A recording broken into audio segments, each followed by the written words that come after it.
Okay, thanks for downloading this video. Hopefully this will help you out with the Year 9 English exam. First thing we're going to look at is Section A of the exam, reading non-fiction. Okay. Now you've got about 44 minutes to do Section A, which includes the reading non-fiction and the letter to the editor. Okay. That 44 minutes does include 10 minutes reading time. Okay, so you'll be given an article, like the ones we looked at in class. You'll have 10 minutes to read it, think about the questions you have to answer on, and then you can start writing. Okay. It'd be a good idea if you had a pen or pencil to hand if you want to make any notes. Obviously you can pause the video as we go through. Okay. First thing, what text might you be asked about? The main kind of options that we're looking at are newspapers, so it could be broadsheet newspapers like The Age, or more tabloid newspapers like the Herald Sun. You might also get something like a textbook, okay, that's non-fiction as well, or part of a letter, okay, a real account, so non-fiction, or one from a selection of magazines. Other options that could be there, you could get biography, Michael Jackson there, or an article from a science magazine. Okay. Now, one of the main questions you're going to be asked about is who is the target demographic of the publication.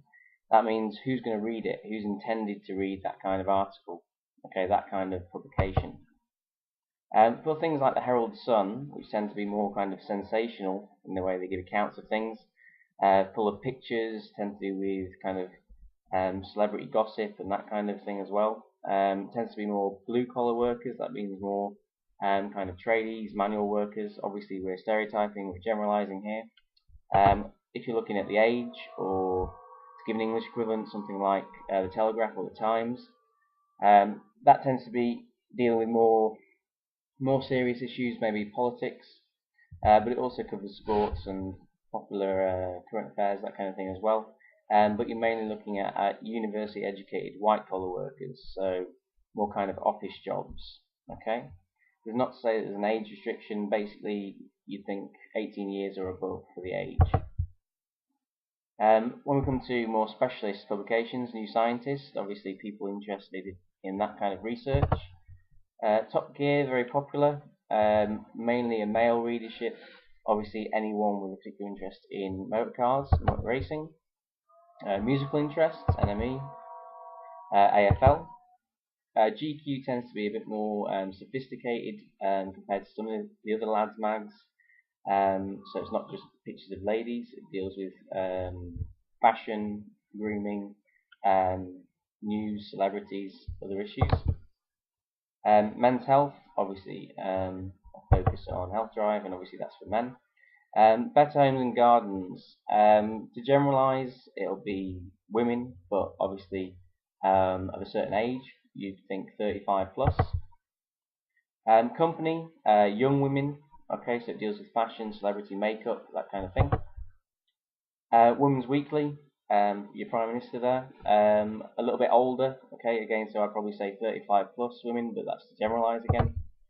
And something like Cosmo Girl, the clues in the title, very young female readership, okay. Now, you will also be asked in the article if there is a source of authority that's been used. Okay, so someone that's been quoted, or some information or statistics has been gathered from somewhere.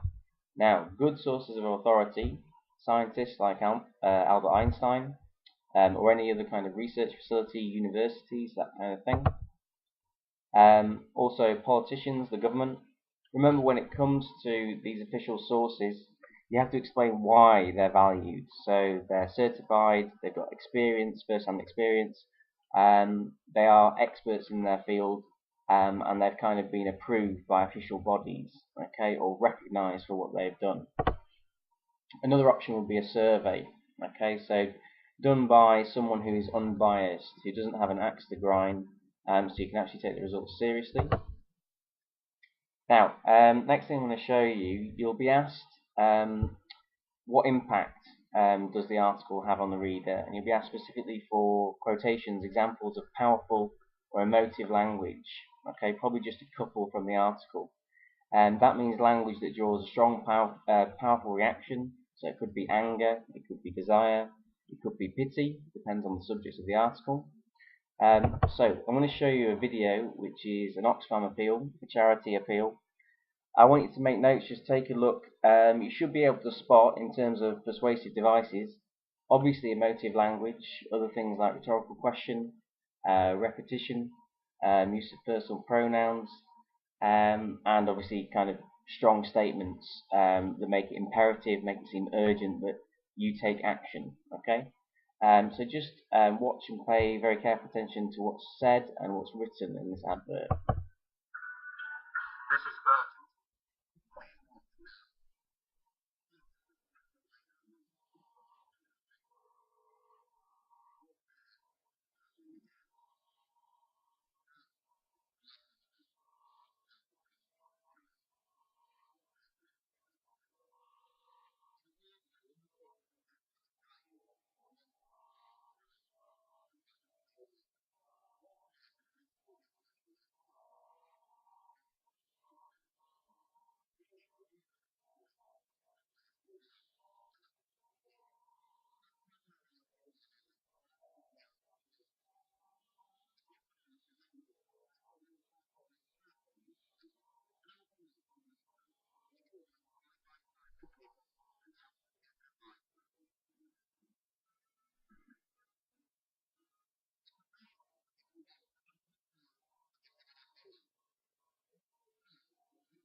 Okay, so you might have also spotted lists of three or a triptych. Obviously, also when you've got rhetorical questions that have an answer, that's called hyperphora, which is one of your more advanced persuasive techniques. But those are the kind of things, in terms of powerful language, that's a really strong example in that advert of what you'll be asked to look for. Okay, remember it has to be powerful emotive language that's relevant to the argument. Careful you don't quote powerful language that the writer isn't using. Maybe it's they're quoting someone else, or maybe it's not directly related to their argument. Okay, so choose just a couple of really good examples that are clearly and obviously supporting what they're saying. Other examples. Obviously, this is the fires in Victoria, drawing a strong emotion there. This comparison with hell, that using a quite common expression there, but to emotive effect. The tsunami in Japan, carnage, that word in particular, to emphasize and highlight the destruction, the pain of what happened. And the expression something like burning with hate, that's kind of like a metaphorical description in a way.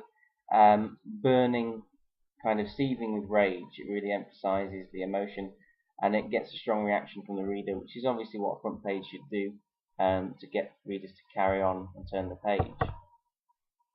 Now, next thing, this is where you really do need to think. Okay, not that I'm comparing you to monkeys, but you've really got to think very carefully about your answer to this question. In the exam, they will ask you about the effects, as I mentioned before, on the reader, the impact on the reader.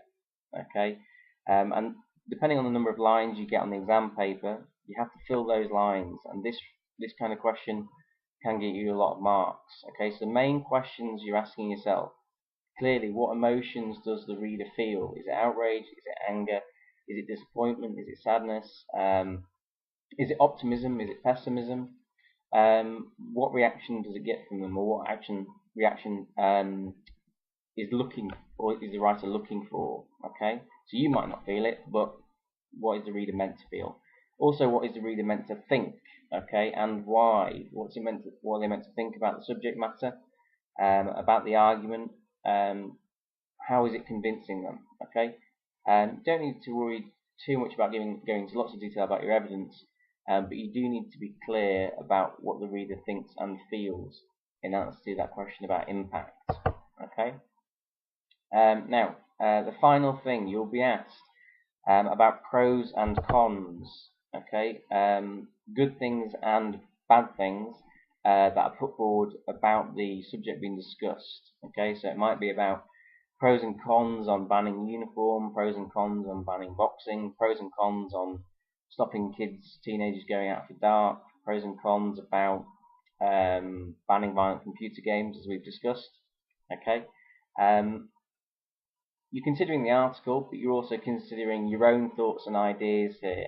Okay, so again, it's another one where you need to take time and think. Okay, so pros and cons. I've got another example here, just relevant to boxing. Okay, this is all about whether boxing should be banned or not. Okay, I'll just give you a minute or two just to have a look through those. These are pros and cons, the kind of things that you really need to come up with. Okay, no matter what subject you're given, reasons both sides. Okay, obviously this enables you to write a counter argument, but we'll come to that in the next presentation, which is about writing the editor letter. Okay, so you see we've got a whole range of reasons. It's a very dangerous sport. Obviously, it exploits young men. It's to hurt another person. It's uncivilized, you could argue. Okay, that's not really sport. That's more just like a street brawl. Okay, if that's your argument, you've really got to force it and be very kind of urgent. Exaggerate if you need to. It needs stricter rules. Just one example of counter argument. Okay, there's no reason to think that if boxing was banned, it would continue underground. Other things have been banned. Okay, cockfighting, dogfighting, badger baiting. These things were banned. They're all examples of fighting, and they didn't go underground. The law was consistently applied, and they were got rid of. Okay, so when it comes to the final question in section A, reading non-fiction, you'll be asked to consider those pros and cons for whatever subject you've been given. Okay, one final example, just a writing task that I want you to do now, or at least think about, make some notes on. You can see, look, he's not meant to be texting, he's in detention there, but they've given him lines, kind of ironic. I will not text in class. So final subject for debate, one that you're all very passionate about, I'm sure. Detentions are a waste of time. Discuss. Okay, so you can do your own list of pros and cons now. Try and give detailed reasons. Okay, just as a bit of practice for the exam. Okay, hopefully that's helped you. And the next presentation, as I mentioned, is about the letter to the editor. Okay, so once you're happy with this, move on to the next one. Okay, thank you.